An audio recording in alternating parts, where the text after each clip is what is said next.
children, welcome to today's science class. Today we'll start a new topic, that is nutrition in animals.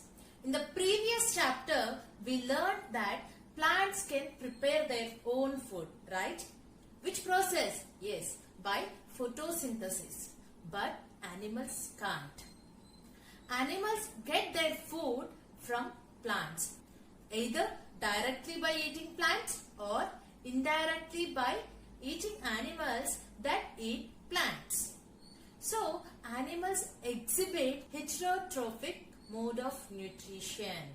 In the previous chapter, it is clear that all living organisms, that means both plants and animals, need certain nutrients to stay alive, and these nutrients are obtained from food. The components of food such as carbohydrates are complex substances. These complex substances cannot be utilized as such. So, they are broken down into simpler substances. The breakdown of complex components of food into simpler substances is called digestion. So, what is digestion? The breakdown of complex components of food into simpler substances. Let us learn different ways of taking food. The mode of taking food into the body varies in different organisms. Bees and hummingbirds suck the nectar of plants, whereas infants of humans and many other animals feed on mother's milk, isn't it? Yes. And snakes like python swallow the animal, whereas some aquatic animals filter tiny food particles floating nearby and feed upon them. So let us do one activity which is there in your textbook. Activity number 2.1. I am reading the activity now. What is the type of food and mode of feeding of the following animals? Write down our observations in the given table. You may find the list of modes of feeding given below the table helpful. Table 2.1, that is various modes of feeding. They have given the modes of feeding down.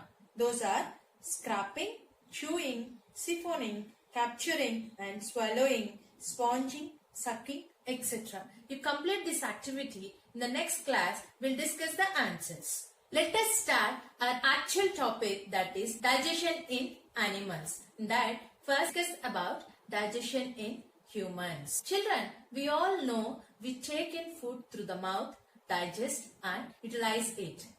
The unused parts of the food defecated. That defecated means removed from our body.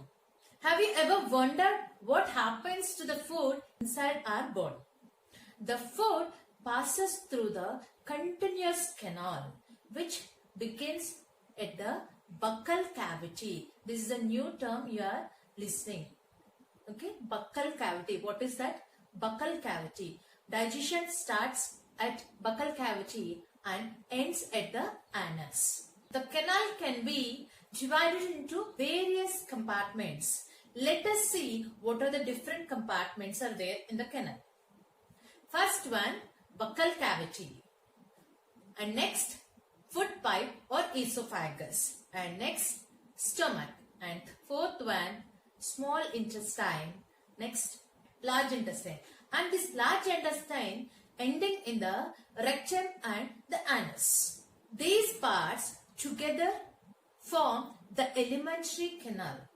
Alimentary canal is nothing but digestive tract. Remember these words, children: buccal cavity, esophagus and alimentary canal. Alimentary canal is nothing but digestive tract. The whole entire canal is called digestive tract or alimentary canal. The food components gradually get digested as food travels through the various compartments. The inner walls of the stomach and the small intestine and the various glands such as salivary glands, the liver and the pancreas secrete digestive juices. The digestive juices convert complex substances of food into simpler ones. The digestive tract and the associated glands together called the digestive system. Let us know what happens to the food in the different parts of the digestive tract. Digestive tract is different from the glands. Digestive tract or alimentary canal starts from mouth and buccal cavity. The food is taken into the body through the mouth, right? The process of taking food into the body is called ingestion. Okay, what is that? Ingestion. Process of taking food into the body is called ingestion. We chew the food with the teeth and break it down into smaller pieces. Each tooth is rooted in a separate socket in the gums. Our teeth vary in appearance and perform different functions. Based on the functions, the teeth are given different names. Those are incisors, canines, molars and premolars. Let us do one more activity, that is activity number 2.2. I am reading activity 2.2. Wash your hands, look at the mirror and count your teeth. Use your index finger to feel the teeth. How many kinds of teeth could you find? Take a piece of an apple or bread and eat it. Which teeth do you use for biting and cutting? Which one for piercing and tearing? Also find out the ones that are used for chewing and grinding. Record your observations in table 2.2. So what you need to do? They have given 3 columns. In the first column, they mentioned type of teeth. In column 2, number of teeth, lower jaw, upper jaw, and column 3, total. They have given cutting and biting teeth, piercing and tearing teeth, and last one, chewing and grinding teeth. Here, molars and premolars comes under chewing and grinding teeth. So you have to count your teeth and you should fill the remaining columns. Our mouth has the salivary glands which secrete saliva. Do you know the action of saliva on food? Let us do one more activity to find out the action of saliva on food. Activity 2.3. Take 2 test tubes. Label them A and B. In the test tube A, put 1 tablespoon of boiled rice. In the test tube B, keep 1 tablespoon of boiled rice after chewing it for 3 to 5 times. Add 3 to 4 ml of water in both the test tubes. Now pour 2 to 3 drops of iodine solution in each test tube and observe the color change. The saliva breaks down the starch into sugars. That is the reason we can easily identify the color change. Children, do this activity and send through a video. And we also taste food with our tongue. It has taste buds that detect different taste of food.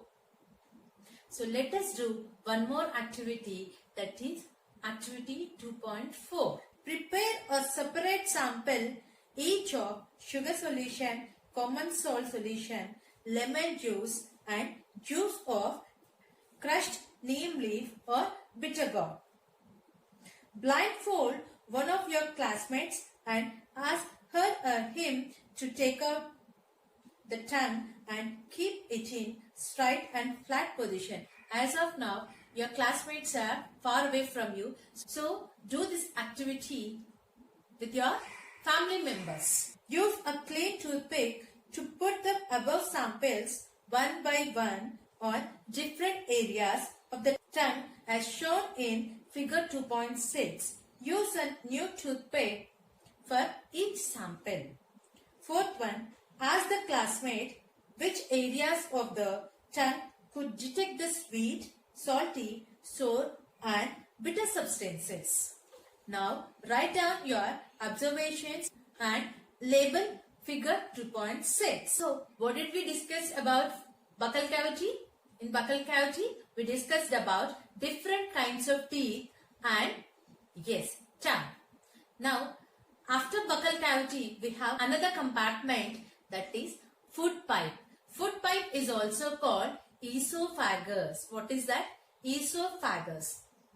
The swallowed food passes into the food pipe or esophagus. The food pipe runs along the neck and the chest. Food pushed down by the movement of the walls of the food pipe.